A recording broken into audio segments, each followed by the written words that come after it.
Buenas noches para todos, mi nombre es Daniela Valiente, estoy muy feliz de estar nuevamente con ustedes en ISIC en casa.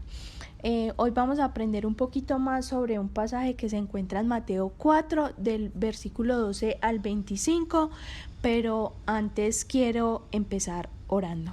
Señor, gracias nuevamente por tu amor y tu misericordia, por permitirnos estar un día más, Señor, ya casi terminando una semana más.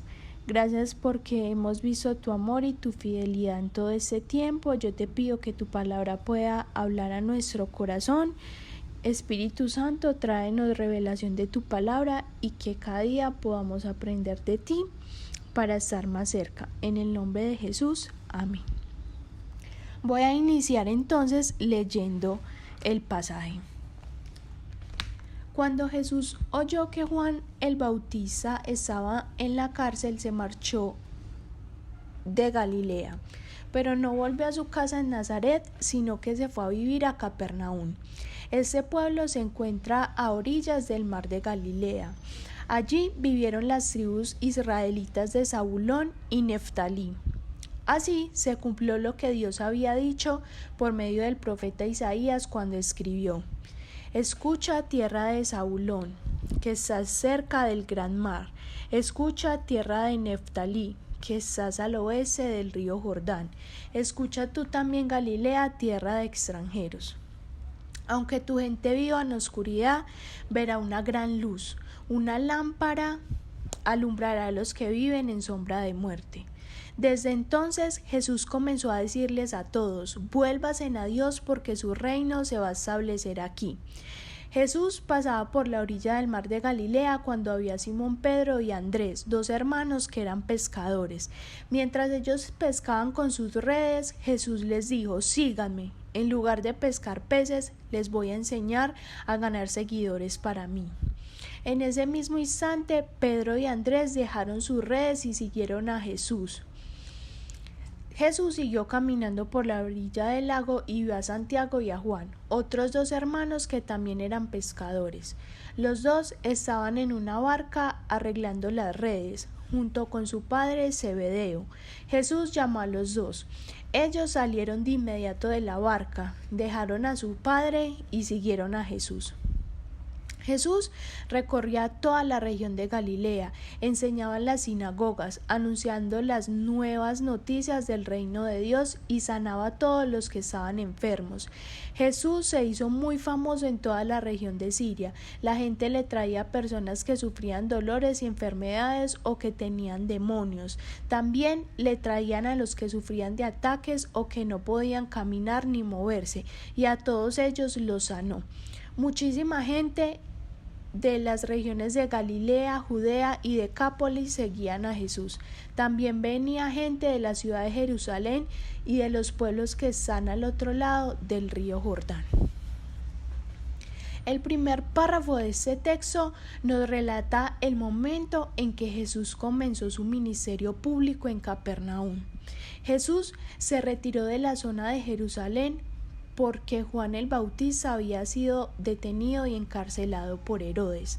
Vemos así que Jesús cambió su centro de actividades del sur al norte de Nazaret, donde estaba su hogar, a Capernaum.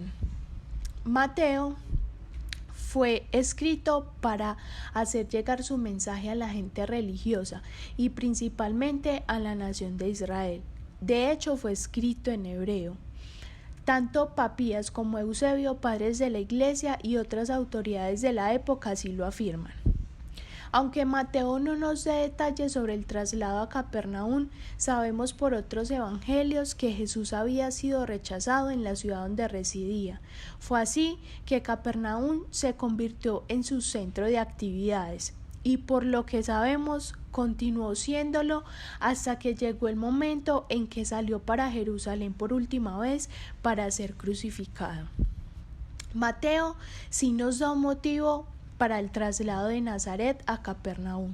Los otros evangelios no nos explican ese detalle, pero Mateo lo registra para mostrarnos que en todo lo que hizo Jesús, él estaba actuando en el cumplimiento de las profecías del Antiguo Testamento. Leamos nuevamente los versículos 14 al 16. Dice: para que se cumpliera lo dicho por medio del profeta Isaías cuando dijo: tierra de Zabulón y tierra de Neftalí, camino del mar al otro lado del Jordán, Galilea de los gentiles. El pueblo asentado en tinieblas vio una gran luz, y a los que vivían en región y sombra de muerte, una luz les resplandeció. Encontramos esta profecía en el libro de Isaías, en el capítulo 9, versículo 1 y 2, y también nos habla en ese mismo libro, en el capítulo 42, versículos 6 y 7. No nos detendremos en este momento a considerar el trasfondo de esta zona llamada Galilea de los gentiles, pero si ustedes desean hacer un estudio más detallado, resultará muy provechoso conocer las condiciones de la región en el periodo en que Jesús estuvo allí. Recordemos que él también había pasado su niñez en esta zona, que fue llamada el país de los gentiles, porque había recibido inmigrantes de otras provincias del Imperio Romano. Habían áreas muy atractivas alrededor del mar de Galilea, donde dominaba la superficialidad y de bajo nivel moral. Los habitantes de esta zona, aunque cerca de Jerusalén, estaban evidentemente lejos de tener una relación con Dios. Pero la luz que procedía de Jesús brilló sobre ellos, y su misma presencia les creó una responsabilidad. Fueron testigos de muchos de sus milagros. En Capernaum, Jesús reanudó su mensaje, o comenzó su mensaje justamente donde Juan lo había dejado. En el versículo 17 dice: desde entonces Jesús comenzó a predicar y a decir: arrepentíos, porque el reino de los cielos se ha acercado. El mensaje de Jesús era: arrepentíos, dad la vuelta y venid a mí, porque el reino de los cielos se ha acercado. Estaba cerca en la persona de Jesús, del Rey, por supuesto. Ellos no podrían haber tenido el reino de los cielos sin él. El reino de los cielos es el gobierno de los cielos sobre la tierra. Este reino es el que Jesús traerá al mundo en un día futuro. Esa era la esperanza de Israel como pueblo terrenal, y fue la esperanza de los que vivieron en la época del Antiguo Testamento, así también como nuestra esperanza. Jesús comenzó a llamar a sus discípulos, y eso lo vemos en los versículos 18 y 19. Y andando junto al mar de Galilea vio a dos hermanos, Simón llamado Pedro y Andrés su hermano, echando una red al mar porque eran pescadores, y les dijo: seguidme, y yo os haré pescadores de hombres. En ese relato de los evangelios, el Señor hace al menos 3 llamados a aquellos hombres, o quizás sería más exacto decir que se llevaron a cabo 3 encuentros entre Cristo y ellos. El primer encuentro tuvo lugar en Jerusalén, según quedó registrado en el Evangelio de Juan, en el capítulo 1, versículo 35 al 42. El segundo se celebró junto al mar de Galilea, y aparentemente es el que menciona Mateo en este pasaje. Ellos habían visto a Jesús antes de ese episodio, pero aquel día él no les había llamado para que lo acompañase. Aquí, en el mar de Galilea, cuando se encontró con ellos otra vez, les invitó a seguirle, pero después veremos que volvieron a pescar. Los evangelistas Marcos y Lucas nos lo cuentan detalladamente. Finalmente les llamó nuevamente, y esa vez los hizo para que fuesen discípulos y apóstoles, es decir, sus mensajeros. Lo sorprendente fue que Jesús invitase a hombres como ellos. Siempre he creído que, puesto que Él llamó a seres humanos imperfectos como aquellos discípulos, Él puede utilizarte a ti y a mí. Y resulta muy alentador saber que no tenemos que ser santos o superdotados para que Él pueda usarnos. Cualquiera que sea tu posición profesional, Él puede usarte. Cualquiera que sea tu aptitud o talento, puedes dedicárselo porque Él lo va a utilizar. Lo importante es que nos entreguemos, nos consagremos a Él. Bajo su dirección no nos ocupará a todos para hacer las mismas tareas, porque Él nos concede dones o capacidades diferentes. La iglesia, también llamada el cuerpo de Cristo, tiene muchos miembros y todos tienen diferentes funciones a cumplir.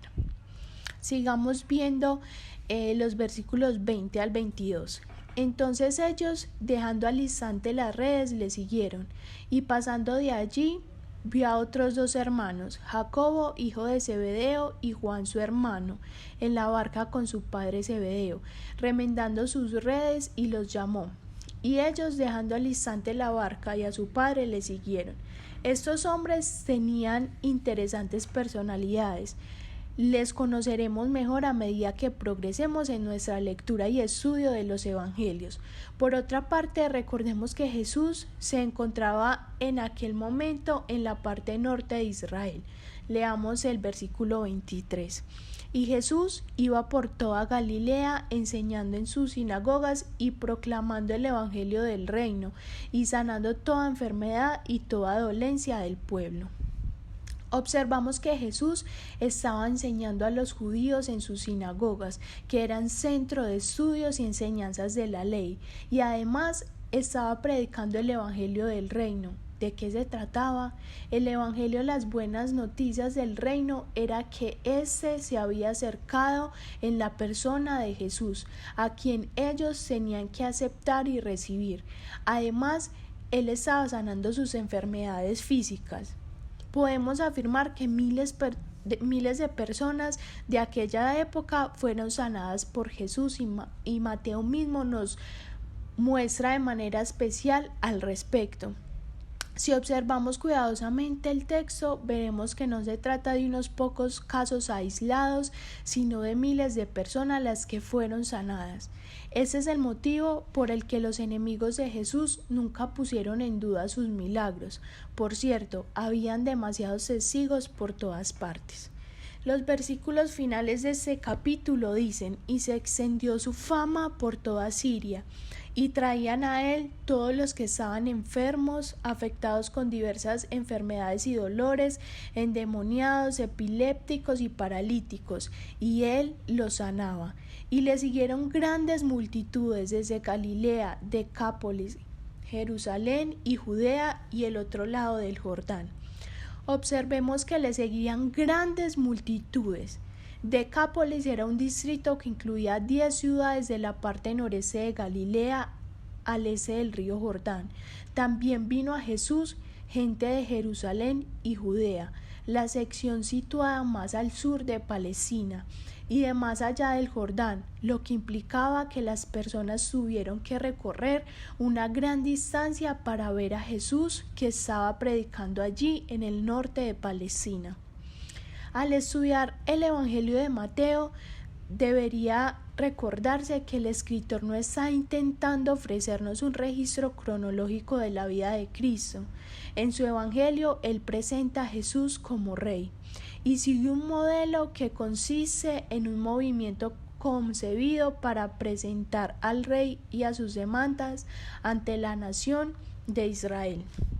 Es importante observar eso porque si perdemos de vista esta dinámica de la acción en el Evangelio de Mateo, no captaremos el propósito del autor.